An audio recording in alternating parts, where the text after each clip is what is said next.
Hey there, family. Well, another day locked in my house. Ah, I'm not very good at having my back out like this. Did quite a bit yesterday, but I think I did a little too much, and this morning I was really sore again.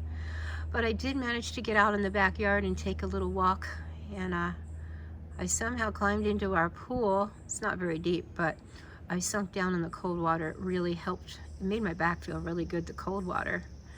So please pray that it recovers soon. It's really hard for Dad to do all this stuff. I'm trying to do a little more each day. And I've never had back problems ever in my life. That's why I'm just so puzzled by this whole thing. But I really did a job on myself. Anyway, because of that, when you guys pick up Susie, we're going to probably let you take Salem for a while too. It'll be good for Susie to transition her with another horse, and then I do enjoy driving Salem in the summer and the fall. So as soon as my back recovers, right now I wouldn't dare try to drive anything or even get on Stormy's back. My back is just so sore. But when you pick up Salem, you can also, and pick up Susie and Salem, I mean, you can pick up the cart and the harness. If you'd like to try driving Salem, you may. I'm going to send you a video from last year that I made for my channel that's really good on how to harness a horse. It's very detailed. It's includes everything. If you decide to drive him, Jonathan, I would suggest you would be the one to do it, because Andrea, you're pregnant, until Salem gets used to who's driving him, and then Andrea can ride along. But yeah, there's a lot of detail. Driving a horse is very much like flying, I think. You have to be really particular. You can't make a mistake with a harness, because you can get in big trouble very fast.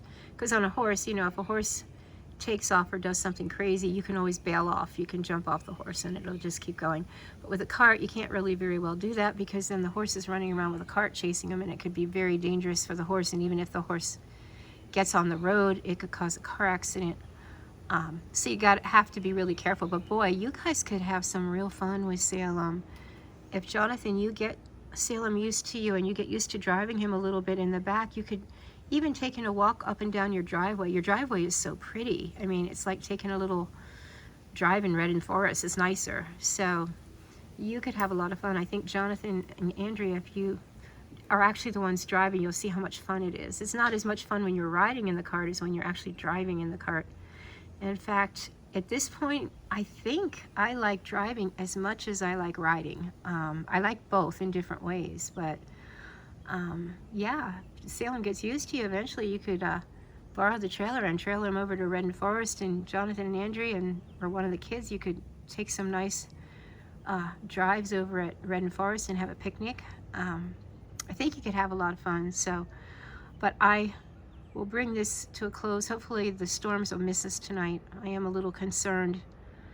I'm concerned for our house too. Our house is not in very good repair right now, but especially concerned for Susie and Salem if we get high winds, and the large hail is my biggest concern actually, because that can take out animals real easy. So, but we're going to try stuffing the 3 in the other side of our wooden shed. Of course, horses are weird, you know. I wouldn't be surprised. Of course, if they're outside and it starts to hail, they're going to run inside. So I would think that even if we have the 3, if it starts hailing big, Teddy, Salem, and Susie are going to be so scared of the noise it would make that they would all run in together and huddle with each other. So that's what I'm thinking. We'll see. Anyway, this is getting to be really long, and I may try to go over there today. I don't know if I can get in and out of the car. If I can't get in the car, I can't go. I'll have to try. But yeah, take a look at this video I'm going to send. Watch it on your TV. It's worth watching several times over and over. And I would suggest, make sure you know how to tie a safety knot. I have a video with a safety knot, how I tie it. You probably know that, I'm sure. But you want to make sure you tie a safety knot. And when you hitched Salem for the first 2 times, somebody should probably FaceTime with me and let me watch to make sure you have everything done the right way so you don't get hurt. All right, guys, I hope you enjoyed the video and learned something, and I hope that you can enjoy Salem until I'm able to bring him back to our farm and do some driving with him myself. You might discover a whole new world. You might want to get a mini yourself for driving we'll see how everything goes. You take care. Love y'all. Bye-bye.